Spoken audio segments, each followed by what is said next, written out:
panel conversation on organizing for decent work and economic growth. So I know how busy this time of the year is for everyone, so I'm very grateful you're taking the time to be with us. What I'd like to do is to briefly set the stage for our conversation, introduce our wonderful panelists, and then they will be the ones presenting, and we will have after that what I hope will be a vibrant and stimulating conversation. So looking back at the past 2 years, it becomes evident that what we've experienced and what we're still experiencing is a truly multidimensional crisis. It has not only been a tragic health crisis related to the pandemic, but also an economic and social crisis characterized by deepening inequalities on top of an ongoing environmental crisis. Now, the roots of this multidimensional crisis can partly be traced to neoliberalism, a doctrine that has focused all of our attention, our energy, on maximizing profits and financial value. It has promoted the deregulation of markets and transformed human beings into mere resources in service of profit generation. We now know that this economic model has failed to deliver shared prosperity. In fact, it is now quite well established in economics and in sociology that this exclusive focus on profit maximization has actually been associated with greater environmental disruption and higher levels of inequality, both within and between countries, right? And economic power has become increasingly concentrated in the hands of a wealthy minority. Now, in other words, I would say that the dominant model for economic growth since the 1980s has paved the way for the multidimensional crisis we are confronted with today. The question is, so what now? What is clear is that we face a point of no return. The status quo, we know it, is untenable. Now, at this critical juncture, we must decide what social and economic systems to prioritize today so that we can build a healthier, more just, resilient, and greener society tomorrow. And in rethinking our social and economic model, then, the questions of power sharing, worker representation, how to ensure the right to decent work, and how to achieve inclusive and sustainable economic growth at the local and global levels are more urgent and relevant than ever. So I have gathered today a panel of experts who, through their work and their research, can shine the light on possible solutions as we embark in this critically important transformation. Their work will guide our way and provide concrete innovations for rethinking our concept of growth and our models for worker representation in corporations and more broadly in organizations. So without further ado, I'd like to introduce you to our wonderful panelists for this webinar. Today we are joined by Ibon Antero. Ibon is the coordinator for social transformation activities in Mondragon, the world's largest federation of worker cooperatives. He has dedicated his entire career to different positions at Mondragon, including as a research engineer, and then serving as senior manager in cooperation for development programs, fostering new ways of sharing the Mondragon cooperative experience and knowledge with community-based organizations around the world. Ibon, thank you so much for being with us today. Tiziana Cachario is also joining us today. Tiziana is a professor of organizational behavior at the Rotman School of Management at the University of Toronto. Her research on interpersonal and organizational networks and power dynamics has received numerous awards from the Academy of Management and has been covered in the New York Times, Washington Post, The Economist, CNN, and many more.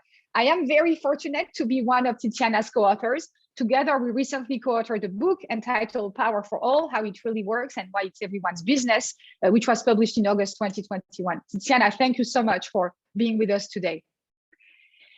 We're also joined by Isabel Ferreras. Isabel is a sociologist and political scientist. She's a professor of sociology at the University of Louvain and a senior researcher associate of the Labor and Work-Life program at Harvard Law School. Isabel currently serves as president of the Royal Academy of Sciences, Humanities, and the Arts of Belgium, and is the co-instigator of the Democratizing Work initiative. She has published numerous high-impact articles and books. She is the author of the book Firms as Political Entities, Saving Democracy Through Economic Bicameralism. I have the had the great pleasure of collaborating with Isabel and Dominique Méda on the writing of a book entitled Democratizing Work, the case for reorganizing the economy, that will be published in the spring of 2022. Isabel, thank you so much for being with us today. Last but not least, I'd like to introduce you to our fourth panelist, Mikhail Zanini. Mckiller is the co-founder of the Management Lab, where he helps large organizations become more adaptable, innovative, and engaging places to work. He is the co-author with Gary Hamel of the Wall Street Journal bestseller, Humanocracy, Creating Organizations as Amazing as the People Inside Them, published in 2020. Thank you to you all so much for joining us for the conversation. Thank you to the panelists, to all of you in the audience. I very much look forward to this lively conversation. Let me tell you about how we're going to proceed. Each of the panelists are going to share with us their thoughts on what it means to organize for decent work and economic growth and what it will take to do so. And then after their presentation, we'll open up for Q&As. If you have questions that you'd like to share in the chat along the way, please don't hesitate. We'll make sure to circle back to them when we open up for the Q&As. So let me now turn to Isabel Ferreras, who is going to be our first speaker. Isabel, please go ahead. Hello, good morning, good afternoon, everyone. Thank you so much, Julie. Are you currently seeing my slides? Yes? Yes. Can you see one slide? Yes. We can, it works, Isabel. Okay. Perfect, thank you. Okay, fantastic. Thank you so much, Julie, for your very warm remarks. I'm delighted to be part of this panel discussion about organizing for decent work and economic growth today. There is not a more timely moment, as you said, Julie, and I'm going to just provide a few remarks to contribute to this conversation.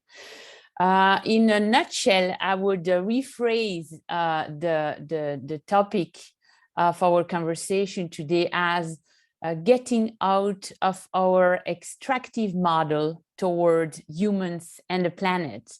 And I think that basically giving meaning to this consequential number 8 sustainable development goal really must be up to that task. So just as a reminder, that goal is about promoting inclusive and sustainable economic growth, employment, and decent work for all. So what I'm going to do is to review these basically 3 components of the SDG 8. That is, what do we mean when we speak of growth? What do we mean when we speak about employment for all? And what do we mean when we speak about decent work for all? So to do that, I am going to make the most of an initiative that we actually co-lead with Julie. Democratizing Work is an initiative that was started at the very beginning of the pandemic. And as scholars working on work, decided that we had to try to help societies understand the stakes and basically promoted the 3 principles that are actually key to that sustainable development goal number 8. The idea is that to understand today's stakes when we talk about workers, we need to enter into the conversation that exactly SDG 8 is tackling. So I'm happy to obviously to orient you to the website we made, because we did an op-ed early May 2020, so just during the first lockdown, and that op-ed circulated among the academic community and gathered thousands of signatures and was published in more than 30 newspapers around the world and was translated in many languages. And so we were trying to foster that conversation. The conversation tackles obviously our understanding of growth. What do we mean by growth? And obviously that's the first key component of this conversation, because growth is certainly used in many ways these days. And there is an important mistake not to make, which is to believe that growth is the growth of the GDP as we know it. Growing GDP, we know, is going to extinct the planet. So we absolutely need to find a ways to get out of that understanding of growth. And I guess I want here to quote the fantastic work of Tim Jackson, who speak of growth in terms of shared prosperity, meaning prosperity without growth in that old understanding in the terms of GDP. What we need, obviously, is to provide to everyone who lives on this planet the decent conditions to live, but we do not need to foster, to nurture an economic model that is extractive, in the sense that it is treating the planet as a pool of resources that is infinite. We know the planet is not infinite, it is finite. And we need to actually bring our economic model of development to meet the 9 planetary boundaries that our colleagues in the natural sciences say we need to absolutely respect. From that perspective, also the work of Kate Raworth around the donut, into which our economic activities should fit, provides for an extremely important model. So that should stage the conversation. We need to change, to evolve in terms of our understanding of growth. It's personal growth that we want to talk about. It's the growth of all the right and positive components of life that we need. It's not the growth of GDP. Now, what does that mean in terms of individual life? This is the second part of the SDG 8. In terms of everyone's life, SDG 8 stresses the importance of employment for all. But what do we mean by employment? And here I want to remind you of this absolutely key sentence that is at the forefront of the Philadelphia Declaration. That's the ILO, International Labour Organization, declaration signed just before the end of World War II. Labor is not a commodity, says that declaration. What do we mean by that? We mean that workers should never be reduced to be a commodity. And for that, we absolutely need to get out of an understanding of the labor market as the proper institution allocating people to tasks. No, actually, everyone has a right to decent work. And this is actually in the Universal Declaration of Human Rights. To provide a decent work to all who want a job is fundamental. Obviously, it would end the reserve army, raising the floor for all workers. And this actually is the only way we're going to be able to meet the needs of the planet and the needs of the people, in the sense of shifting from an economy, as I said, which is extractive, into an economy that is regenerative. We need to today provide for the care of the planet and of the people that the market, let alone, will not provide for. And so here, in terms of concrete proposal, we can discuss the proposal of a global job guarantee program, which is today a mere dream, but which has actual roots in a lot of countries' current experiences with job guarantee program. And I'll be happy to discuss that with you here I orient you toward the work of Pavlina Cherneva, who's a US economist who really has developed this proposition. Not only employment for all is central to the SDG 8, but decent work for all. And what do we mean when we talk about decent work for all? Here, the idea is that we have to take seriously the fact that people, when they work, invest themselves. It's not something that is external to themselves. It is a true investment. They invest their person, they invest their mind, obviously their body in circumstances as the circumstances of a pandemic. People actually put their own health on the line. And for those who work remotely, as probably most of you here present today are, we know that we put our mental health in the balance.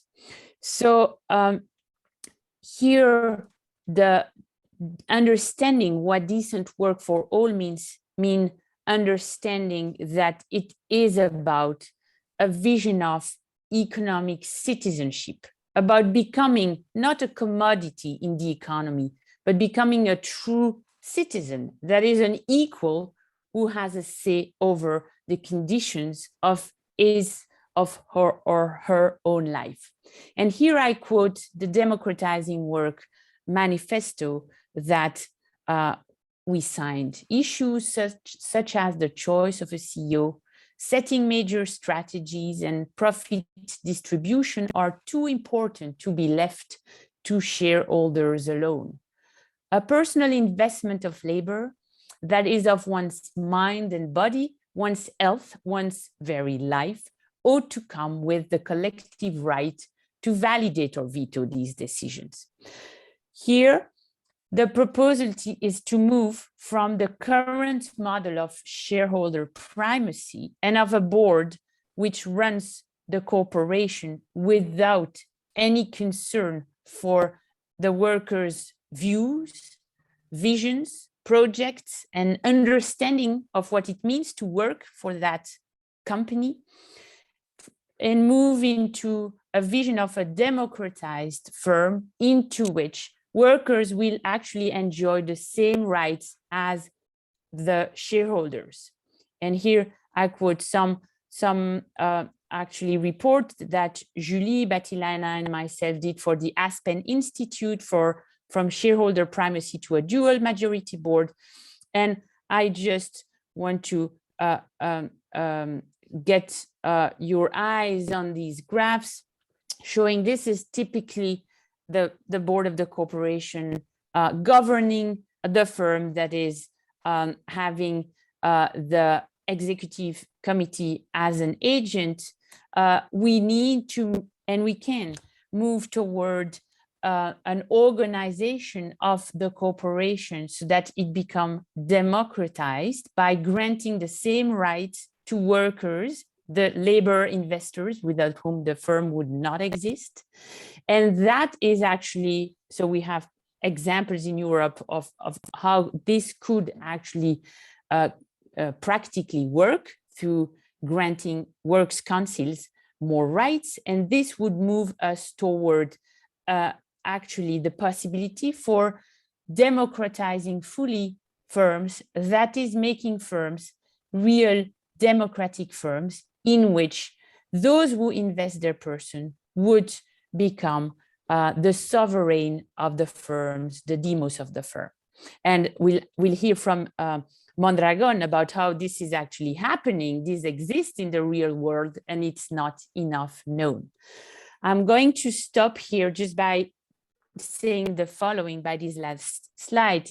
This is a figure that is not known enough. 73% of global energy use could be saved by practically achievable design changes. This is a paper, a very important paper from the engineers from the University of Cambridge. That fact is really it really gets us our attention to the fact that if we maintain firms the government of work in the hands of shareholders, it is very unlikely that the firms are going to meet planetary boundaries. Indeed, we actually need firms to get out of the extractive model into which they are by granting workers the right to co-govern the firms into which they work.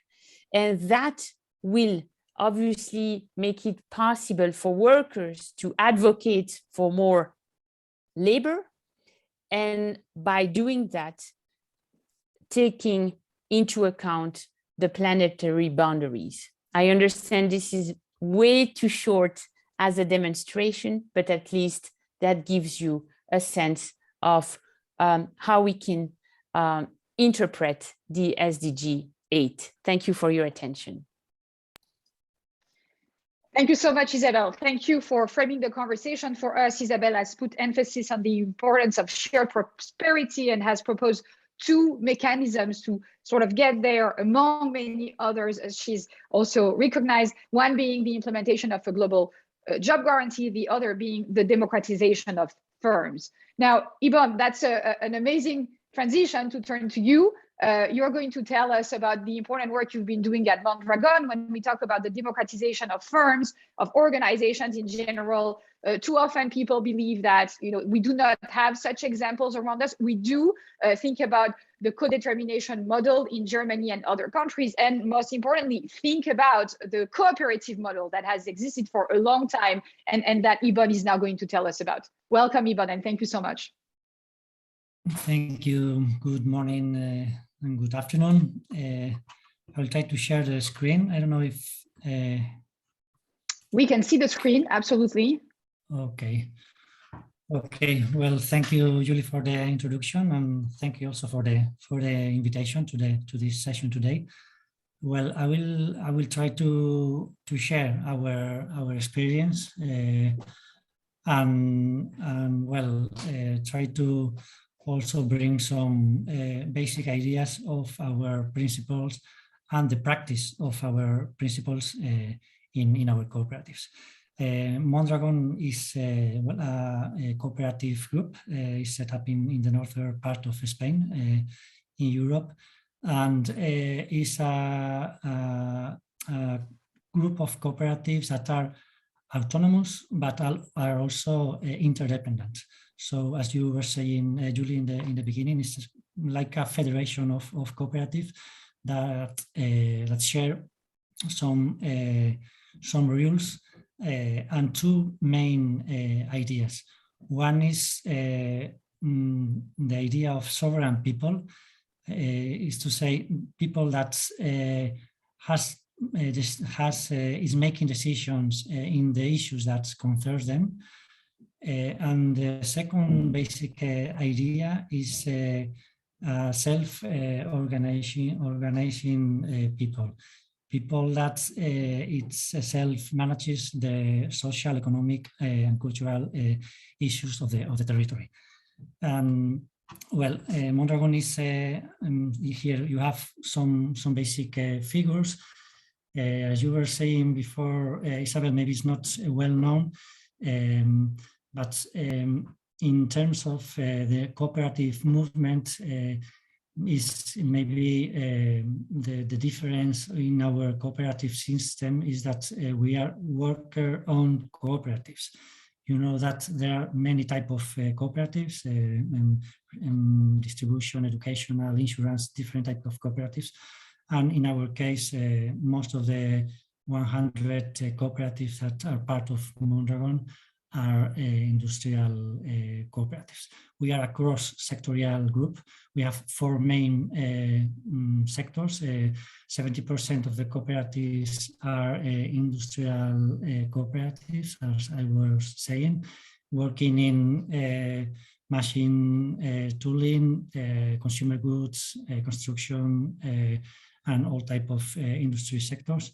The second sector would be the finance, the finance sector. Third one would be retail and distribution sector, and of course the fourth one, the research and educational sector.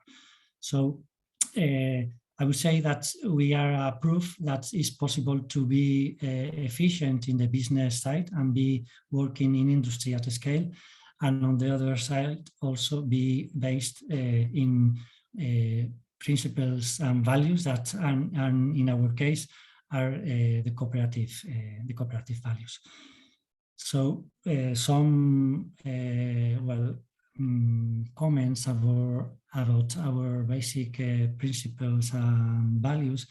I would say that we are maybe we'll talk some of the principles that are most important. I would say that we are the democratic organization principle, where one member, one vote is important. And also the sovereignty of labor, where in a difference with other type of companies, here the power is in labor, not in capital. And in our case, I think that also the intercooperation principle is a key issue, because we are in our ecosystem, we are sharing three basic issues between cooperatives. One is knowledge. We are sharing knowledge between cooperatives with different forums and spaces to discuss about what's happening in our cooperatives. And also, the second key issue would be sharing people, reallocating people from one cooperative to another when there is not enough work in one or other cooperatives. And the third issue would be also sharing economic resources, being that some cooperative losses are compensated with profits in other cooperatives. So we would be speaking about principle a lot of time, but I think that the key issue here is how to put into practice these principles. Sometimes it could be quite easy to talk about values and principles, but the difficult thing, and maybe not in a perfect way, but we are always thinking how to put into practice values and principles. And here in the right column, there are some tips about how we are putting in practice these principles, making that democracy, when we are talking about democracy, making that people is voting in the general assemblies, making that equality is about also the paying ratio between the lowest and highest levels, making multi-governance and systems where people that is involved in a cooperative, being on first or second level cooperatives, is taking part in the decision-making spaces. Talking also about real economy, we are working in real economy, talking about the reserves that are continuously put into the cooperative to see and to somehow guarantee the longevity and legacy of the cooperatives. And as I was saying, relocating people among cooperatives or restructuring results between cooperatives. These are some examples, but again, I think the important thing here is when we are talking about principles and values, the continuous exercise to be done is how to put into practice these issues, even if they are not in a perfect way. We know that we are not perfect, we have things to improve, but continuously we have been thinking and seeing, looking for new ways to put into practice our principles. To share the basic structure in a cooperatives, here in dark gray, you can see where the power is. I mean, power is in the general assembly, where people is is voting and is elected to be part of the governing council. People that is working in the cooperative, being blue or white collar, is taking part in the governing council, and then the general manager and other technical departments or responsibilities are decided. But let's say that the power of the cooperatives is based on people, not in capital, as I was saying before. And here, a thing that is very important is communication, transparency, and information. We have continuously to be spaces to share what's going on the cooperative, what's happening in the markets, and being conscious about the decisions that we have to take in the governing councils in a basically month meeting. So people that are taking part in different parts of the cooperative have to be trained also to take decisions that will concern to the strategy of the cooperative. Let's say that here the general rules and strategies are adopted, but in a monthly based meetings and monitoring, the governing council is who is above the decisions that are taken from the general manager. So we are members, owners, and workers at the same time.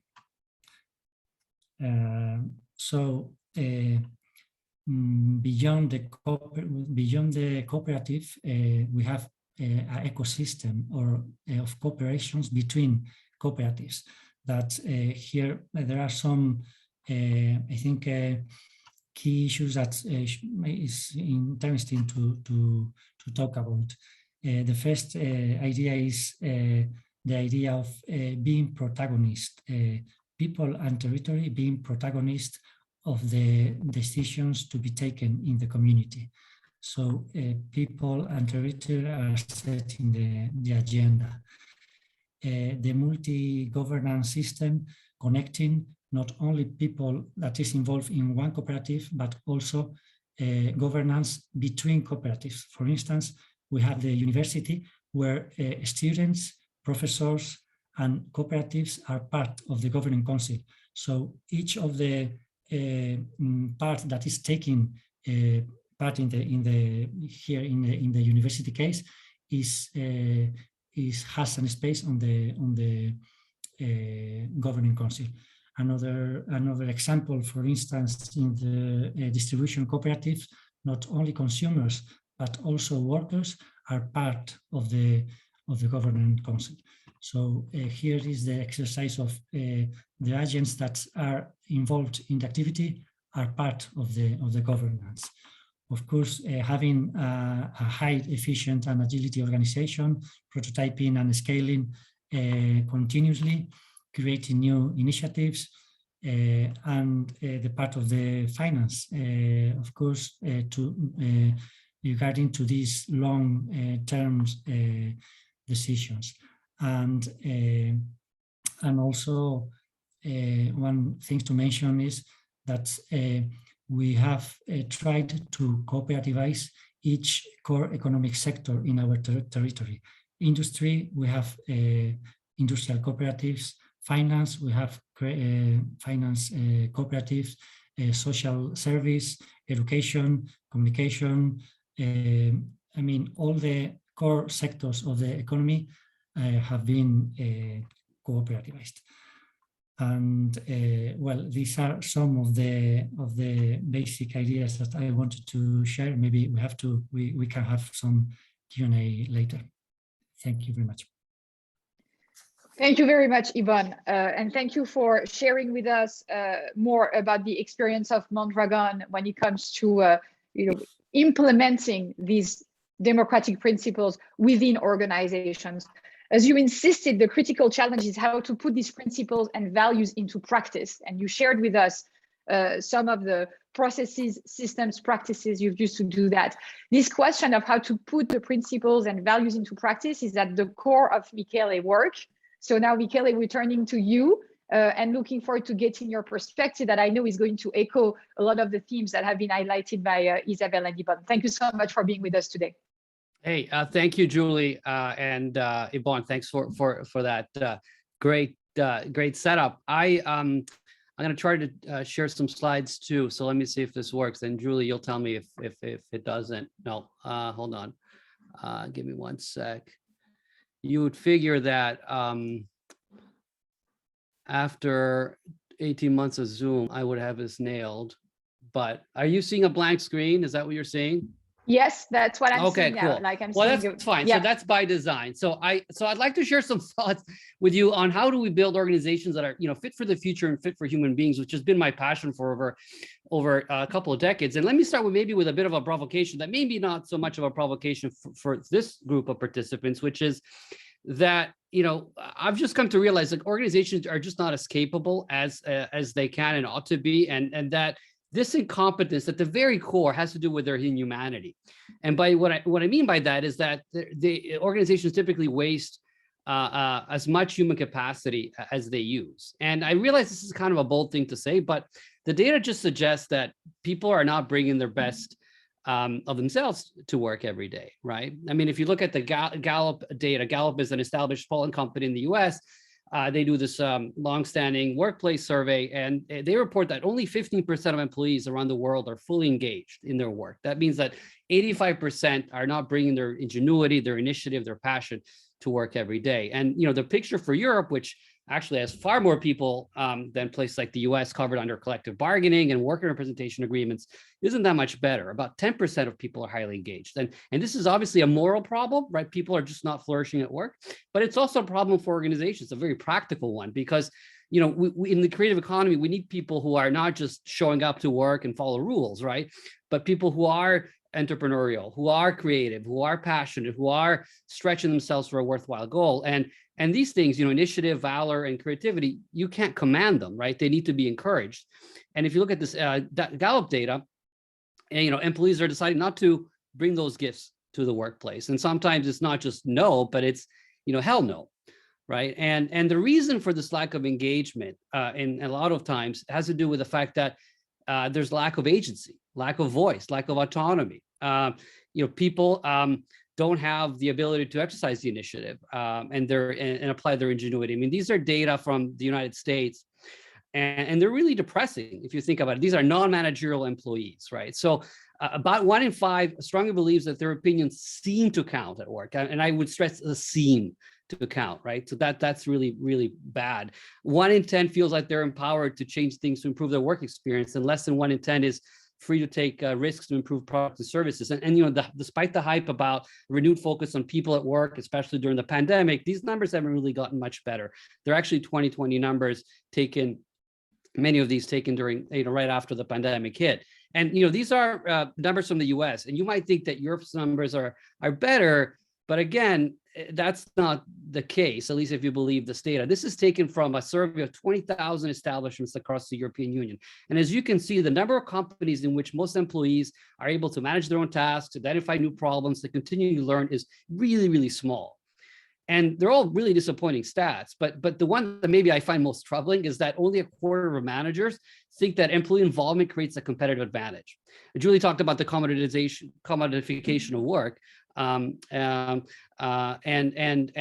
the instrumentality of with the instrumental nature with which we view people at work, and this is definitely a sign of that. Now, I was curious to see whether the picture changes since we're talking about democratizing governance models.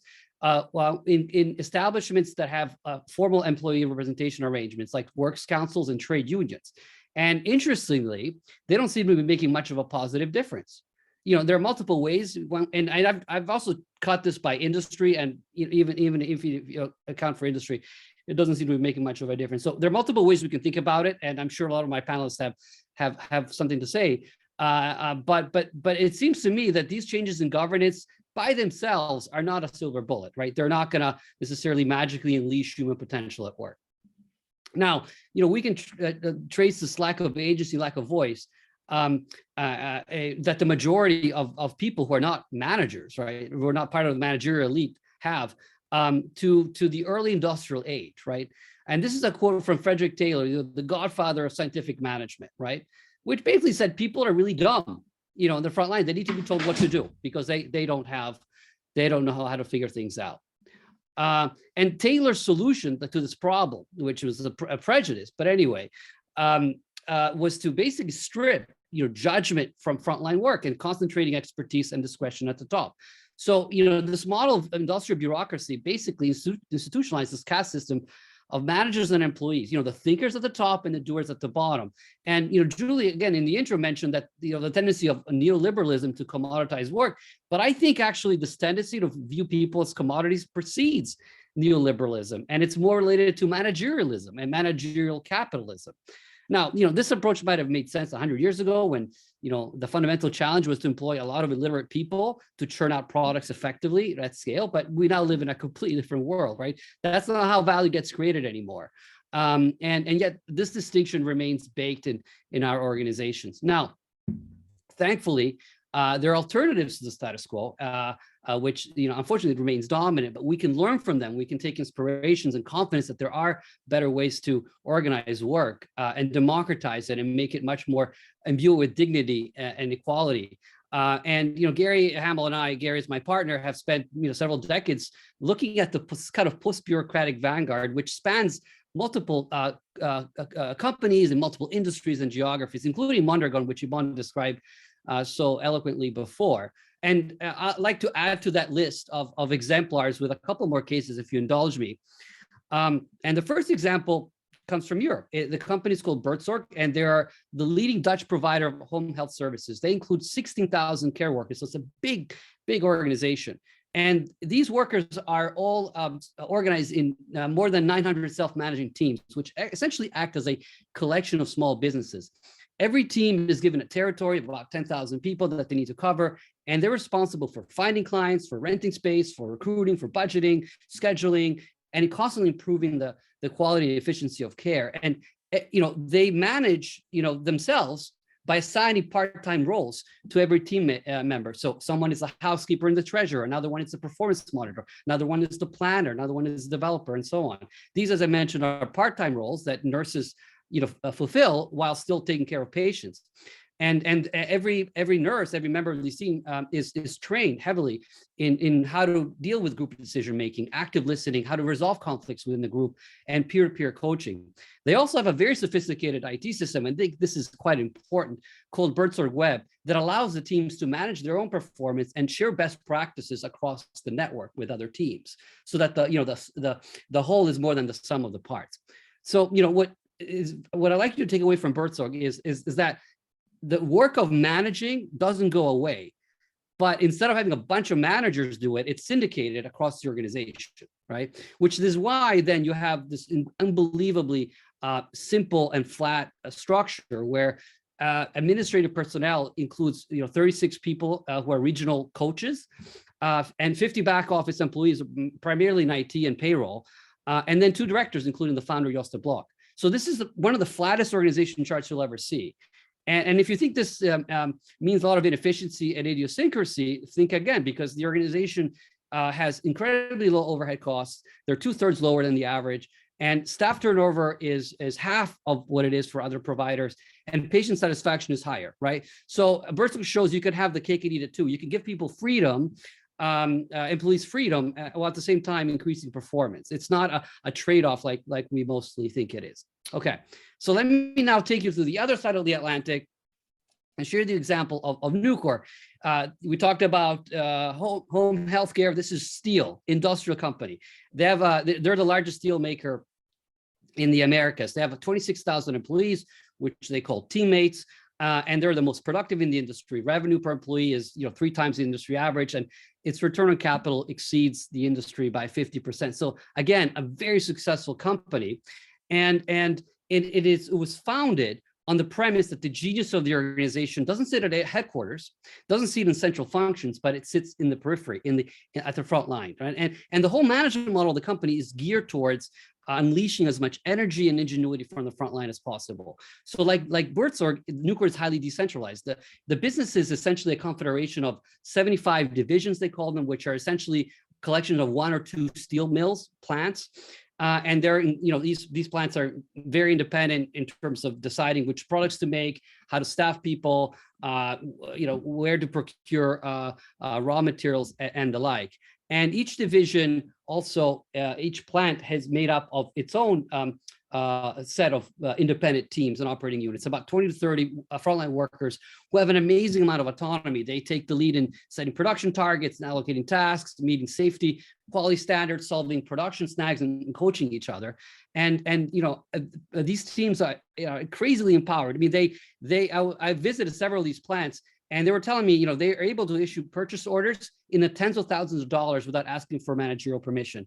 And in one of the plants I visited, teams decided to shift from a 5-day, 8-hour kind of shift schedule to 4-day, 12-hour shifts. And they did that. They didn't even bother to tell the management. They just went ahead and did that. Like, in how many companies could you get this level of empowerment, right? The compensation is also very interesting at Nucor. It's based on productivity. So base pay is actually a little bit lower than the industry average, about 70%. But once the team meets a particular production threshold, like 80% of the rated capacity of that plant or piece of equipment, a bonus plan kicks in, and it's paid every week. So the team has a very powerful incentive to use their ingenuity to shrink costs and speed up workflows. And if you account for the bonus, which is typically paid, Nucor factory workers earn more than a quarter than their industry peers. And the bonuses are paid at the team level, so that you encourage collaboration, not at the individual level. They also have Nucor does a very generous profit sharing plan. So every year, 10% of the pre-tax earnings are contributed, at least 10% are contributed to the plan. In a regular year, that works out to about $8,000 of additional compensation, which again is not trivial for a frontline worker.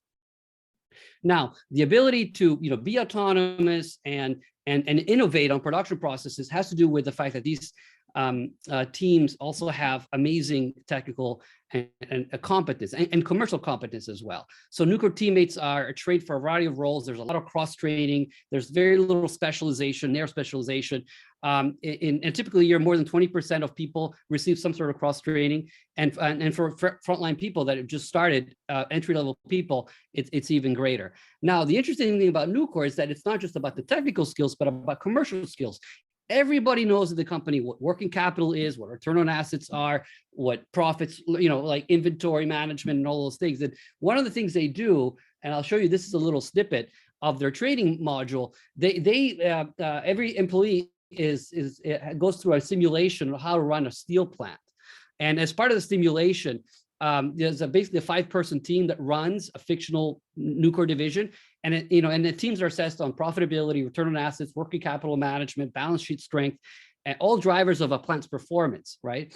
And one of the things that I found amazing, one of the plants I visited, is that in the cafeteria they had a big board with the current return on assets of that plant, and everybody knows what that is. Like every single person, the person driving the forklift and the person like pumping the molten steel into the caster, everybody knows, and they know how that affects their business. Again, pretty remarkable.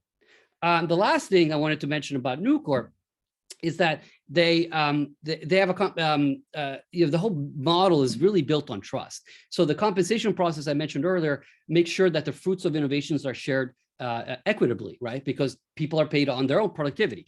Investment in personal development and competence, creates a sense of reciprocity between the firm and the individual. Another trust booster at Nucor is that they've never laid off any employees during a downturn, which is a remarkable feat given the fact that this is a very cyclical industry that has shed jobs, at least in the United States, over the last 20 years. So what happens when orders plummet, what the company does is they don't reduce the workforce, they reduce the work week, right? So people work, they call it share the pain, share the gain.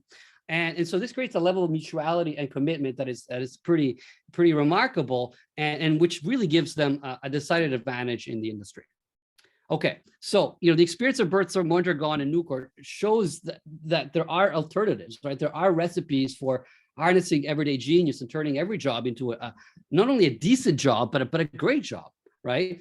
And we've distilled some of these elements of the recipe on this chart, which you can see that we touch on different things. You got to really think about, we got to reimagine the structure and shrink the managerial footprint of organizations. The strategy to increase worker agency and ownership, to me anyway, is as much about making managers less relevant in decision making than sort of like trying to come up with a parallel structure, which is kind of in opposition to management or counterbalancing management. Because managing is almost like too important a task to be left to managers, I think. It's also about equipping people with skills and information so that they can make the right decisions and the support so that they can drive the business forward. And this recipe isn't rocket science. These companies have been around for 20, 30, 40 years. But it remains rare, and I hope in the Q&A we'll have a chance to discuss why that is and how do we make progress on it. But one last thing I wanted to leave you with is that the thread connecting all these vanguard organizations is more about how they think and the values and the principles that they're driven by than what they do, their specific practices. And all these human-centric organizations basically start with a very different paradigm about the role of individuals and the organization. And the fundamental distinction is this, right? In a traditional organization, human beings are the instruments, and which are employed by the organization to create products and services. In these kind of human-centric models, it's the opposite. The organization is the instrument, right? It's the platform that people use to better their lives and the lives of those they serve, right? Companies like Mondragon, Bertzberg, and Mckiller basically put people, not structures and processes, at the center of the organization. And instead of using the management model to seek to maximize control, right, for the sake of efficiency, they develop a model that maximizes contribution for the sake of collective impact. And to me, like, unless we make this paradigm shift, including executives, policymakers, and other stakeholders, we'll be kind of fiddling at the margin, and we won't really get that far in creating jobs that are, really great and human-centric workplaces. So with that, I'll hand it back over to you, Julie, and I look forward to further discussion. Thank you very much, Mikhail, for these very insightful remarks. As you pointed at the beginning of your presentation, there is currently a gap between the discourse about workers. With the pandemic, we recognize the essential role that they play and the reality of their lives in organizations and the way in which they're still treated. And you're right to point that the commodification of work is still in many companies the dominant model. Yet what you've presented, what Ibon has presented, what Isabel has presented, you're all pointing to the alternative models. And all of these alternative models, I would say, have one thing in common, which is they are alternative models of power sharing in organizations. And so I'm now turning to Tiziana, because I know that this issue of power sharing is core and central to the work she does. So I very much look forward to her remarks. Tiziana is going to share on her work, but I know she's also going to echo many of the themes that have been presented in our conversation so far. So please think of it as this is a transition moment. We're going to open up for your questions very shortly after Tiziana shares her remarks with us. So please don't hesitate to start using the chat. We'll turn to you. I hope that you will raise your hand, like if you can unmute yourself, show yourself, participate in the vibrant conversation, you're very welcome to do that. But before doing so, Tiziana, please, we so look forward to hearing your thoughts and how we should be thinking about these new innovations related to power sharing. Thank you, Julie. Thank you all. I see, actually, you're absolutely right. My role is essentially underscoring why what we heard from Isabel, Ibon, and Mikhail is so important. And I want to link to one of the last things that Mikhail said. How do we make more in the managerial class, especially, see that these are not just alternatives to make things slightly better. These are essential to our survival as a species and to the joy of being a human, essentially. Why do we see so little of this? Why the Mondragon example is so rare? Why Mckiller is so rare? And I'm going to channel my friends in the business and the economic community and say what they say. And what they say is that growth can be very functional. And as a preview, I would also say why growth is so dysfunctional oftentimes. But let me just channel the business people. The business people say, Tiziana, calm down. because growth is essential to enabling and empowering people. And they bring examples that are actually quite compelling. They bring examples of economies of scale and what they allow us as humans to do. For example, the Gates Foundation has been engaged in the development of new nuclear reactor technologies. And they have come up with the collaboration of many, many experts with a technology that is much more efficient, productive, safe. Now, to be able to reap the benefits of such technologies, you need a massive investment of capital. So Bill Gates and his people have actually been working with China that has the capital capability to produce not just one, not just 10, not just 20 of these nuclear reactors that can really change the energy production and the impact on the carbon footprint and all of those things that we care about. You need hundreds. And so you need the growth of a major economic system to support this kind of thing. So growth actually can enable economies of scale that will be beyond us if we didn't have such capital injection. Then the economics people, the business people also say, and by the way, you, with all your social goals, remember what happens when you don't have growth. What happens is what we've seen in the pandemic. The growth has been slowed down by the pandemic. And one of the results of this has been a remarkable increase in the number of child brides. In many economies that are at subsistence levels, you see these horrifying social repercussions of the lack of growth, such that families have to sell young girls into marriage to sustain the family. So the functionality of growth is seen under these two lenses. It can actually improve the environmental goals, the social goals that we all care about. Now, of course, it's also true that this kind of growth, and I take it, Isabel, precisely, you can take it in whichever way. It could be growth traditional GDP, it could be prosperity, right? To say we need prosperity to increase. It's not enough to share it, yes, that to be increasing to enable these massive investments in our future and so on and so forth. Now, the dysfunction of growth is also easy to see. You see in organizations, you see the kind of the bureaucratization that Mikhail has been fighting against. We see the concentration of power that is almost a natural law. The tendency is for power to concentrate. It is true sociologically. It is true economically. It is true mathematically. You can actually run a classic physics model to show that no matter our best intentions, no matter how equally we all start, over time, left unchecked, power tends to concentrate. And when it does, what it creates in organization, it creates a working class that is completely disconnected from the meaning of the work, because you end up in these, massive structures where your work is so specialized. It's often very substitutable, and you don't see what your work amounts to because you do such a small part of it.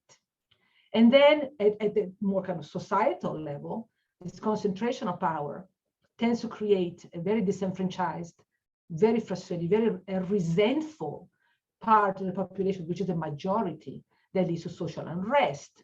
It leads actually to a depriving of trust in the system that tends in the long run to be detrimental. So the very growth that feeds this power concentration ends up actually decreasing prosperity in the long run. So these two forces, both the enabling capability of growth and its dysfunctions, indicate, at least to me, and I think now I channel you guys, that this idea of sustainable, inclusive growth is essential. You cannot do without growth. Growth in the sense of increased prosperity. But if we don't create systems that structurally curb this tendency of power to concentrate, we're never going to achieve this dreamy, sustainable and inclusive growth that you all have talked about. So how do we do that?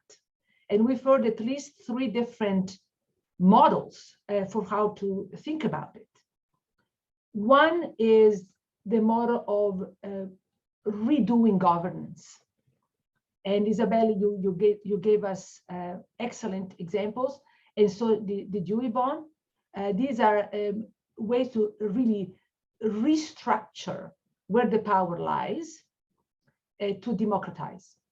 And I will say that these are very important in the sense that even when a society starts out saying that workers and work are important, they very rarely create the governance structures to allow that to be true. I come from a country, and Mikhail does too, in which our constitution starts with l'Italia è una democrazia, no, it's a democratic republic founded on work, fondata sul lavoro. Very few constitutional documents say such things. And the idea will be that people are sovereign, as Yvonne pointed out, the sovereign is the worker. Except that in reality, Italy, and like many other the democratic republics, in fact, actually exploits labor most of the time. There's no sovereign workforce. So these governance, design interventions are something that we do have to take into account. Now, I link back to what Mikhail said, because the data on what happens in unionized environments where workers have more of a voice indicates that that alone is not enough. It's not going to change primarily the minds of the business people that are often on the ground designing the systems and pushing back on such redistribution of power. They don't want it. They don't see it. They don't see why should they do that? Because in the short term, they benefit greatly from concentrating the power.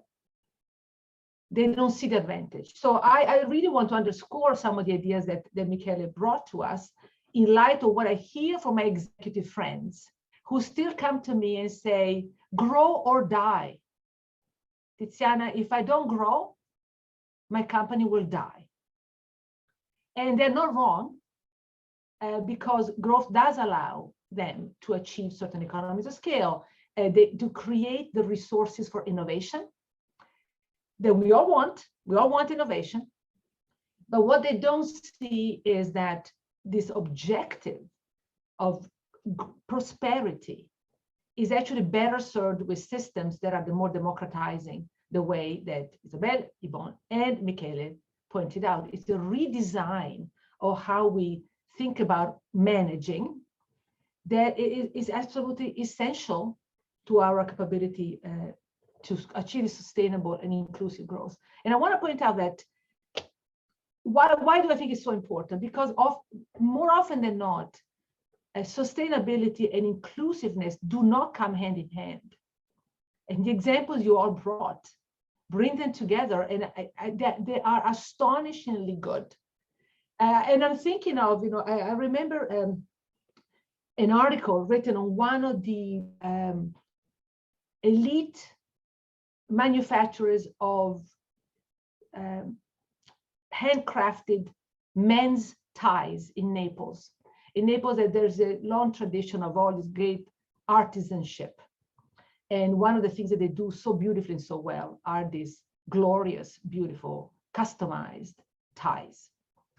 And here you have a highly inclusive way of conceiving of work, because you have the worker who unspools the sheet of silk, takes the scissors, cuts, measures, and then sews by hand. And it's beautiful. Now, is it sustainable? Yeah, probably. Is it inclusive? No, yeah, it's inclusive of the worker, because the worker sees the final product. There's a great meaning in the beauty and the craftsmanship. But it's not inclusive at all of people, because only very, very few people can afford the cost that creating an object of that sort requires. So what the examples that you brought to us today are achieving that the rare but essential balance of sustainability and inclusiveness. So this is with the direction which we have to go. But I want to underscore that we're never going to get there if we don't persuade the managerial class and the political class that these are, in fact, the channels to achieving the kind of prosperity that we all want, the kind of innovation we all want, and the kind of environmental consciousness that we all need. And with this, I will stop for now, at least. Curious to hear what people have to say. Thank you so much. Thank you, Tiziana. So you just insisted on the importance of thinking about the central role of power sharing when it comes to building the shared prosperity that we've all been talking about. And as you pointed, like as we think about operating this shift within organizations and within companies, yes, it's important to think about the structures. But what I hear you talk about, and I think it was a theme throughout, is we should also think about the culture of these organizations, and the culture have to evolve to become truly more inclusive and sustainable. But this is a political challenge that brings us back to power concentration, because for that to happen, people have to understand that power sharing is desirable for all within organizations and within society. So thank you again to all of you, our wonderful panelists, for setting the stage for the conversation. I'm now turning to everyone in the audience. Please feel free to raise your hand, like unmute yourself, show yourself or not, use the chat if it's easier. But we very much look forward to your reactions, questions, comments. I know that we have practitioners and researchers in the audience. It's also the case on this panel. We wanted to make sure that we would make it a vibrant conversation across different audiences. So as you're thinking about that conversation and questions that you may have in mind, I have the privilege as the moderator of really asking the first question. And that first question is going to go back to the critical component of the structural changes are not enough. And the data we have would suggest that what's also at stake is operating the cultural change. So this is about changing the mindset. And we know how complicated this is. So this is a question to all of you. Where do we start? This is a daunting task. How do we make that a reality within companies? What are the key levers we should be using if we don't want to just naively think about what the changes could be and how they could happen?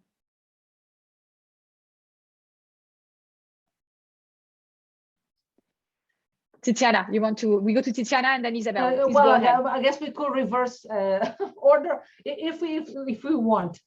So yes, I've been thinking about this. And I'm of two minds, because what I think is needed takes too long compared to what we can afford. We don't have time.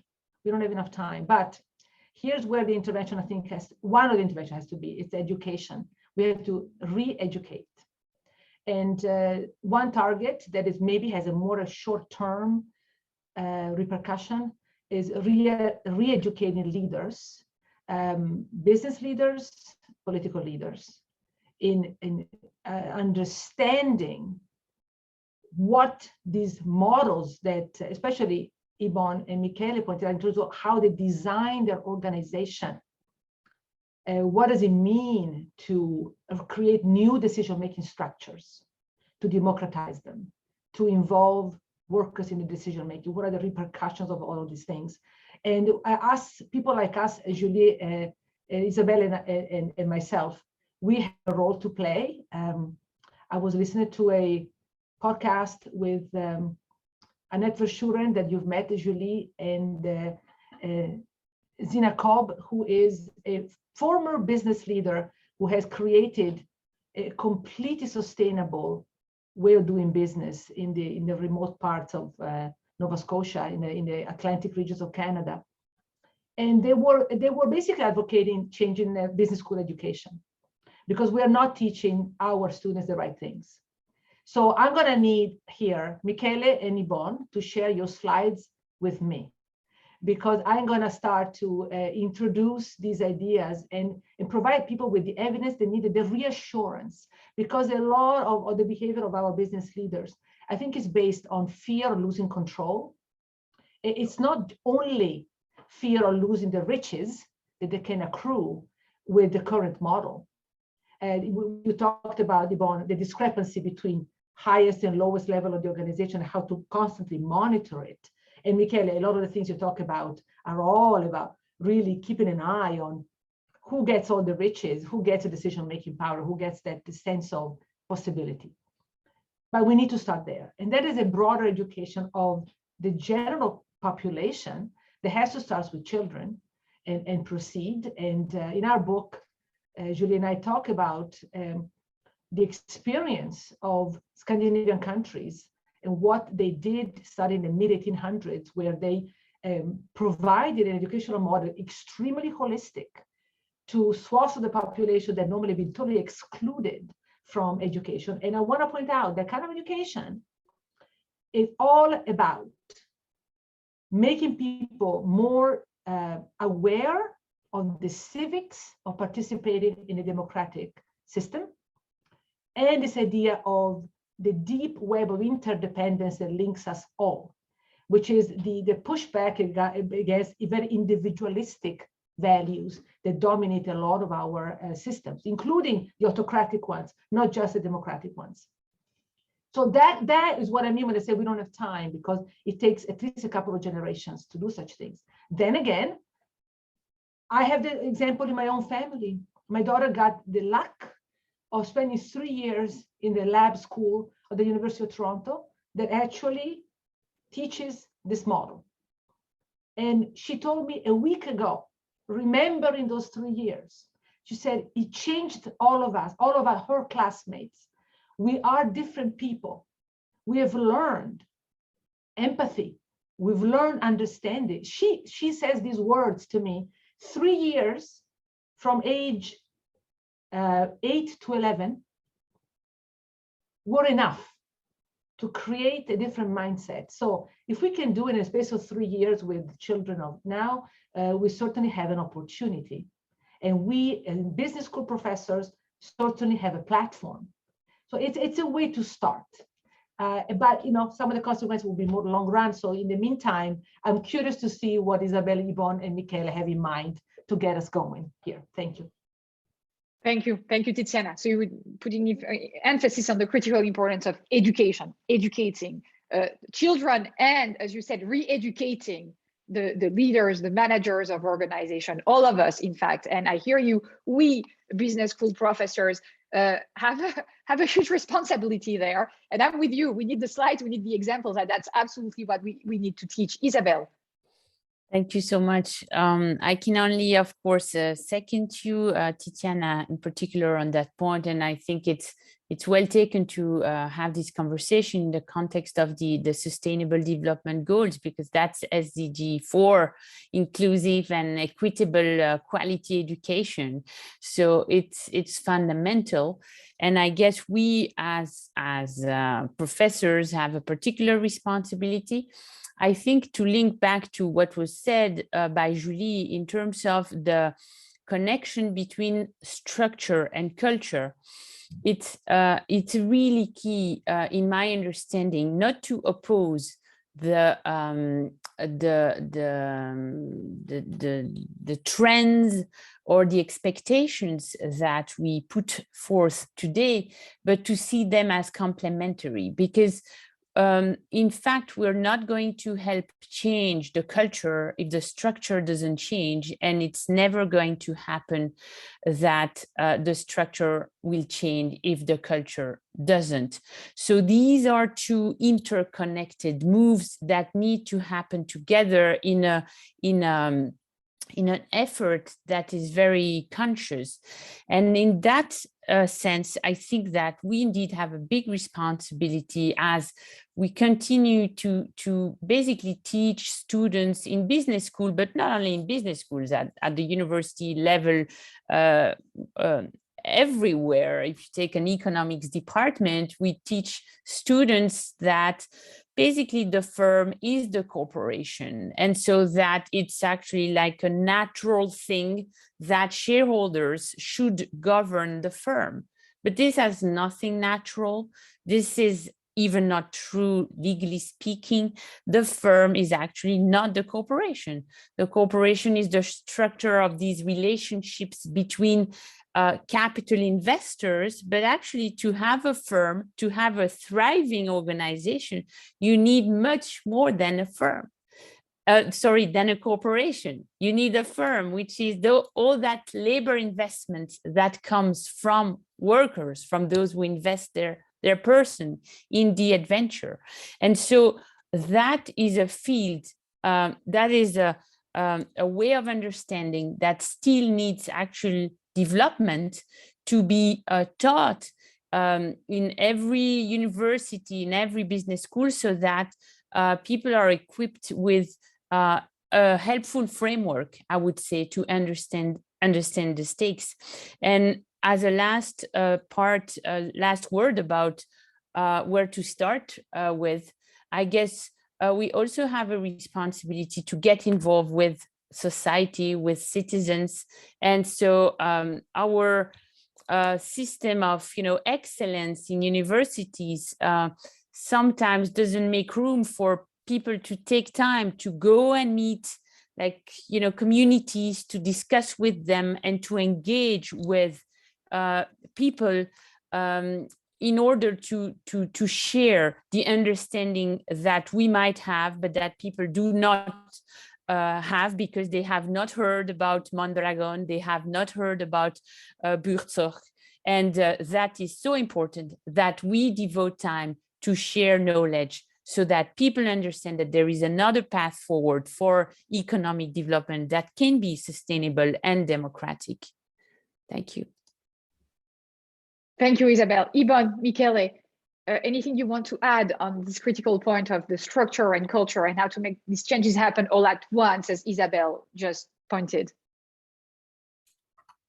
Well, in our case, it's interesting because our first initiative was a vocational training. I mean, we started from education in 1943, and then we were continuously creating cooperative structures to answer the challenges we were facing during history. I mean, we have more than 6 decades of cooperative experience and the cooperative have been a mean, not an end.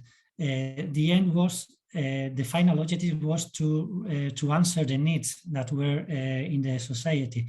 That's why the first was democratize education and was create capacities in young people to develop new cooperatives. Then started the industrial cooperatives.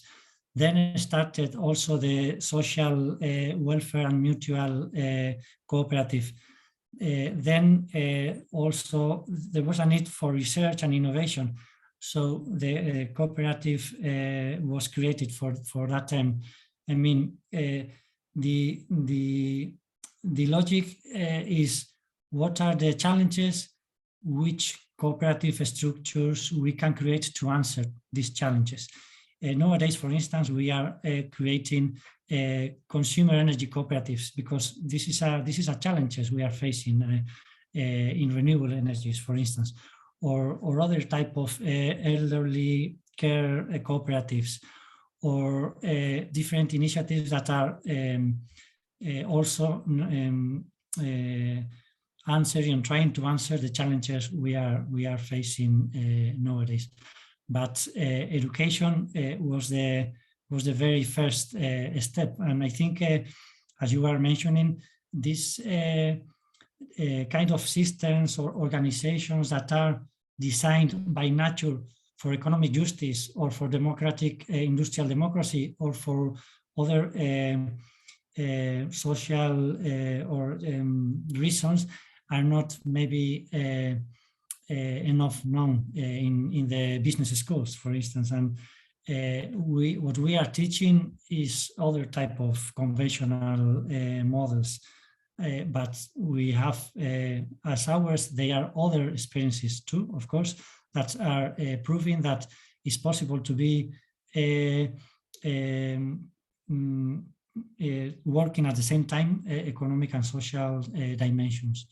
So, well, in our case, I think that it's important to mention that cooperatives are a mean to a wider objectives that are the transformation of the society.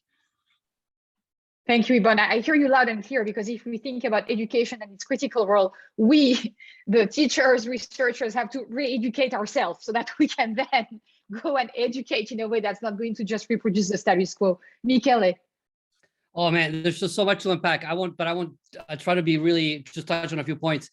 I actually don't think that the problem is that we're not aware of examples out there. Or, I mean, how these examples like Morningstar, Gore, they've been part of the core curriculum of HBS for decades. There have been books written about them. They've been around. All the examples like this, you can go back to the 50s, the 60s. They're there. Like Douglas McGregor, Maslow, they all talked about these things. And maybe some of the examples they talked about are even more ambitious than what we think are good self-management examples of today. So, as I think about the leverage points, is it about like finding more of these examples or not? I mean, I had a conversation with the CEO of W. Gore, which is another one of these companies, highly self-managed and so on. And she told me, we have like carloads of people that come and benchmark us every time. And they find it interesting. They go back and they do nothing with that information. And, same thing with like, you look at the total quality management in Toyota and how long it took American car makers to master that. And you could argue they haven't. It's because they had a paradigm which was very different from the Toyota paradigm, which is, we want people to think at the front line. And if you don't have that paradigm, you can get exposed to all these interesting examples as much as you want. It's not going to change. So how do you get that paradigm to shift? It's a very good question. I vacillate a little bit like Tiziana, because like to me, my instinct is that you need to have this personal awakening happen one by one. You need to get all these CEOs and executives and policymakers to be kind of woke about these issues one at a time. And change starts with them and saying, I'm gonna play a different game. I'm gonna walk off the field and so on. And I think there are examples of that. If you look at the environmental movement, how that started, corporate social responsibility with respect to environmental responsibility really started with a few companies saying, this system is broken. We need to find a new alternative. We're not going to wait for the policymakers. We're going to create our own little collective and start lobbying for this and start making progress and lead by example. So I feel like has to be part of it. But at the same time, I'm with Tiziana, like you got to couple this kind of bottom up personal awakening with some sort of structural systemic levers. And I have some thoughts on that, but I would just I don't want to have to unpack them. I would echo what Tiziana said and what you all said about education. And to me, the analog is an effort that the Ford Foundation funded in the 50s and the 60s that led to the Gordon Howell report, which you might want to look up. Which basically the Ford Foundation spent 130 million of today's dollars and picked 5 business schools. I think it was Stanford, HBS, Carnegie Mellon, and I forget a few others. And they basically said, we're just going to focus on these elite schools, overhaul the curriculum, fund new fellowships, new research programs, and whatever. And it was all geared towards increasing the engineering, economics, and kind of scientific management content of these schools that was perceived to be weak. And their thought was, let's focus on these like core schools. And as they change the curriculum, then the whole business school ecosystem will change. So like, do we have anybody who's interested in funding to the tune of $100 million curriculum overhaul? And how do we get foundations and others interested in this topic? Because I think the problem is most people still don't appreciate how big a lever this is, and how big a priority it is. So anyway, so those are just some assorted thoughts to add to the conversation, Julie. Thank you, Mikhail. And this is a conversation that you're right. A number of foundations are interested in today. I'm thinking about the Aspen Institute. We've been engaged in conversations with them along those lines, and a number of others. So a critical conversation to continue to engage in. I want to sort of really take the time here to emphasize the point you just made again, Mikhail, which is you talked about managers and policymakers. So we've talked about the role of educating, we've talked about culture, and we talked about structures. But what we haven't talked about in an explicit way is the existing institutions that have to change. And so if we want the managers to change, the policies have to change. The institutional context has to be conducive to the pursuit of multiple objectives within companies. And so all of these things have to happen at once. And that was something that, Isabel, you put emphasis on as well. So we have to be thinking about the internal dynamics within the organization and the institutional context and how we're going to make it evolve. Any question from our audience? Like I'm happy to be asking the last question, but just want to make sure that I'm not preventing anyone from, like sharing their remark, their concerns, their ideas, their provocation at the end of this conversation.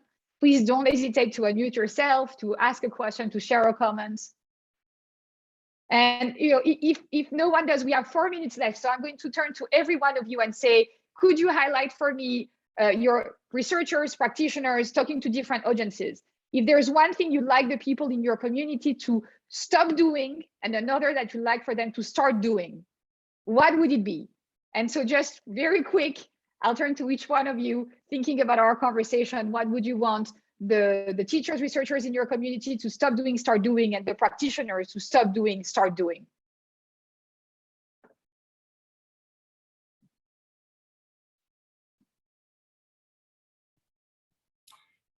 Well, I will start.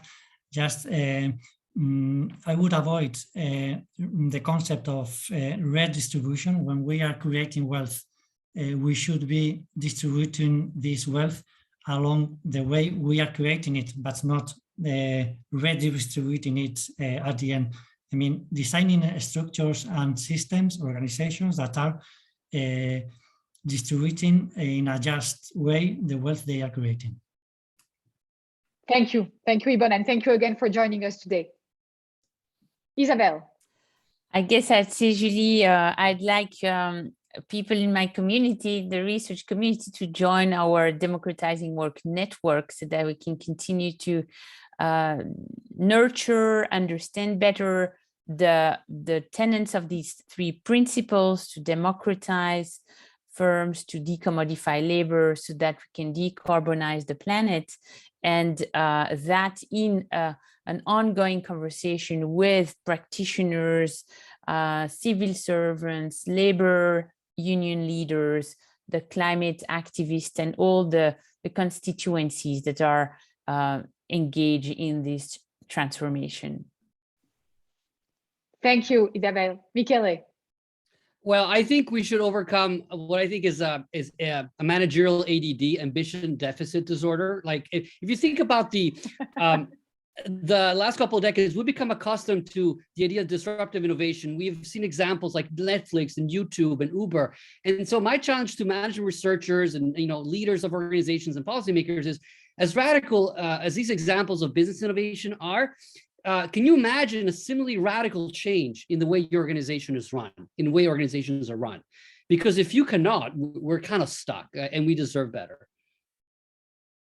Thank you. And thanks again, Mikhail, for joining us today. Tiziana. Well, I want to piggyback on what Mikhail said, because, he was talking about allowing workers to think, including them in the thinking category, and to be ambitious for them. And I think we should be ambitious with these leaders that we speak to, and recognize that they're actually hungry for inspiration. I know it sounds a little bit cheesy, but whenever I speak to these people and I present the possibility of doing their work differently, if only they stop being afraid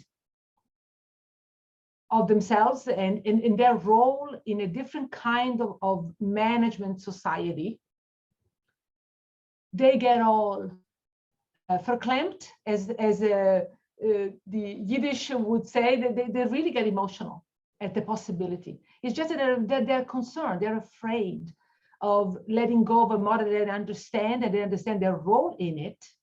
versus another model in which they have to reconceive their role, but they're hungry for it at the same time. So I want to be ambitious for them, us as educators, them as practitioners. There's much more potential there in terms of their human spirit than sometimes we give them credit for.